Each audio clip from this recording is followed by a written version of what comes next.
သူ့နာမည်က Pharrell Williams အားလုံးကတော့သူ့ကို Pharrell လို့ခေါ်ကြတယ်သူက Grammy 73ဆုကိုပိုင်ဆိုင်ထားပြီးတော့ Oscar မှာဆိုရင်လည်း nomination 2 ခါဝင်ခဲ့ပြီးတဲ့လူတစ်ယောက်ပါ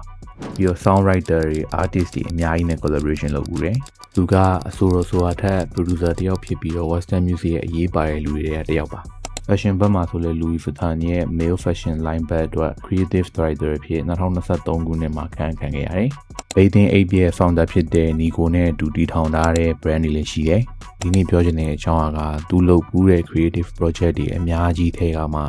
ပူးဆန်းတဲ့ music video လေးတစ်ခုအကြောင်းပဲဖြစ်ပါတယ်။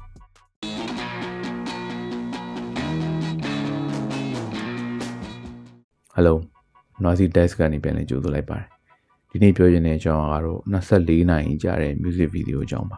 တခြင်းကတော့တော်တော်များများလေးတည်ပြီးသားဖြစ်မယ်တခြင်းပဲပေါ့နော်2023ခုနှစ်တုန်းကထွက်တဲ့ Pharrell Williams ရဲ့ Happy ဆိုတဲ့တခြင်းပါ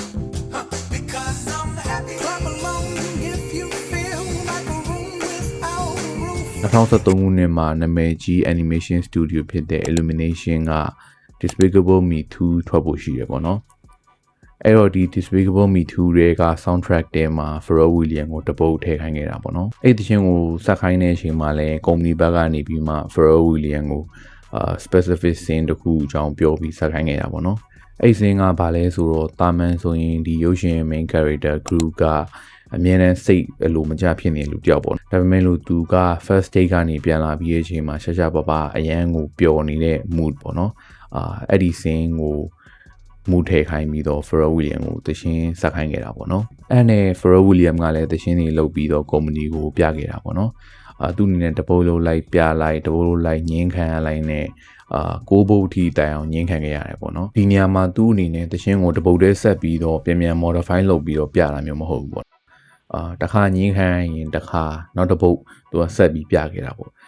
အဲ့တော့ဒီ6កောက်မှာတခြင်းတွေကမတူဘူးလို့တော့ပြောလို့ရပါတယ်။10កောက်မြောက်ကိုရောက်လာတဲ့အချိန်မှာ Pharrell Williams ကဒီတစ်ခေါက်တော့ဒီတခြင်းကအဆင်ပြေတင့်ပြီလို့ထင်တယ်ပေါ့နော်။ပြီးတော့သူ့အနေနဲ့ဒီတခြင်းနဲ့ပတ်သက်ပြီးတော့လည်း idea ကကုန်ပြီလို့သတ်မှတ်တယ်ပေါ့။အဲ့လိုနဲ့ပဲသူက producer တွေကိုပြခဲ့တယ်ပေါ့နော်။ဒါပေမဲ့ producer တွေကအရှိ6កောက်လို့ပဲဒီတစ်ခေါက်ကိုလည်း100% ကြီးမသေးချာသေးဘူးဖြစ်နေတာပေါ့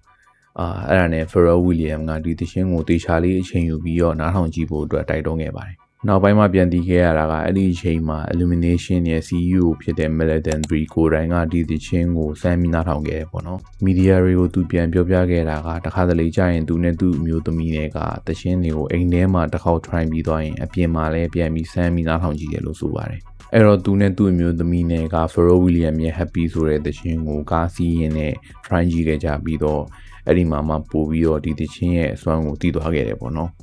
အဲ့လိုနဲ့ပဲ Pharrell Williams ရဲ့ဒီတခြင်းကိုသူတို့ကရုပ်ရှင်ထဲမှာသုံးမယ်ဆိုပြီးဆုံးဖြတ်ခဲ့ကြပါတယ်အဲ့တော့ July 2023မှာ Despicable Me 2 ကရုံတင်ခဲ့ပြီးတော့အဲ့ဒီထဲမှာအဲ့ဒီတခြင်းကစပါခဲ့တာပေါ့နော်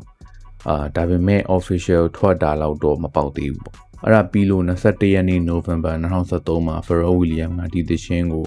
audio ရော music video release လုပ်ခဲ့ပါတယ်အဲ့ဒီမှာထူးဆန်းတာက Pharrell Williams ကဒီသချင်းအတွက်24နာရီကြာတဲ့ music video ကို website သက်လုပ်ပြီးတော့တင်ခဲ့တာပါ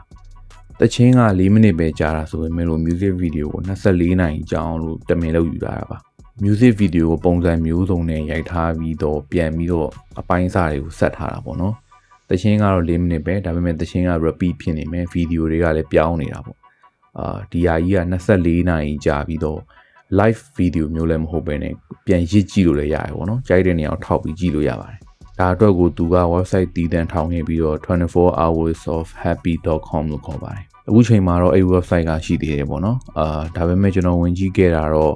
specific device နဲ့ပဲရတယ်လို့ရေးရတယ်ပေါ့နော်computer တို့ tablet တို့နဲ့ရမယ်ထင်ပါတယ်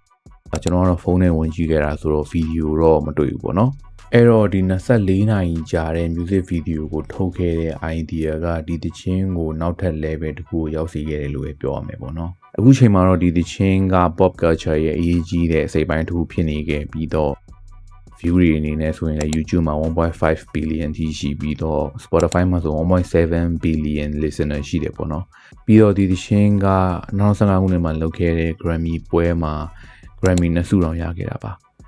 music video အတွက်တဆုရယ် best pop solo performance အတွက်တဆုရယ်ပေါ့နော်ပြီးတော့2010နဲ့2020ကြားထဲမှာ British radio တွေမှာဖွင့်တာအများဆုံးသချင်းဖြစ်လဲသတ်မှတ်ခံရတယ်ပေါ့နော် ပြီးတော့2014ခုနှစ်တစ်နှစ်ထဲမှာပဲ 1.5 million unit ရောင်းခဲ့ရပြီးတော့အဲ့ဒါက UK မှာဆိုရင်ရောင်းအားအမြင့်ဆုံး single ဖြစ်သတ်မှတ်ခံရတယ်ပေါ့နော်ဒီတခြင်းက single ပေါ့အဲ့တော့ album နဲ့ကိုမရောက်သေးပါဘူးဒီတခြင်းနဲ့ပတ်သက်ပြီးတော့ Pharrell Williams ကောက်ချက်ချခဲ့တာကကြတော့ဒီတခြင်းကအဲ့လောက်အောင်မြင်မယ်လို့လည်းသူမထင်ခဲ့ဘူး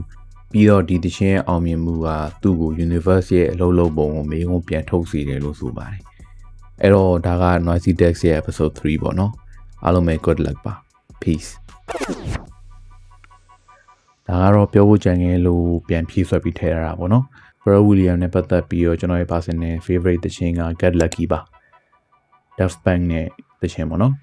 ပြီးတော့အရင် video မှာလည်းမပြောခဲ့ရဘူးဆိုတော့ပြန်ဖြည့်ဆွတ်လိုက်တာပါ Lena Says နဲ့ပတ်သက်ပြီးကျွန်တော်ရဲ့ favorite တခြင်းကတော့ Sun Goes Down ပါ The Beatles နဲ့ပတ်သက်ပြီးတော့အကြိုက်ဆုံးတခြင်းကတော့ In My Life ပါတယောက်ကိုတပုတ်စီပဲပြောလိုက်တယ်ပေါ့နော်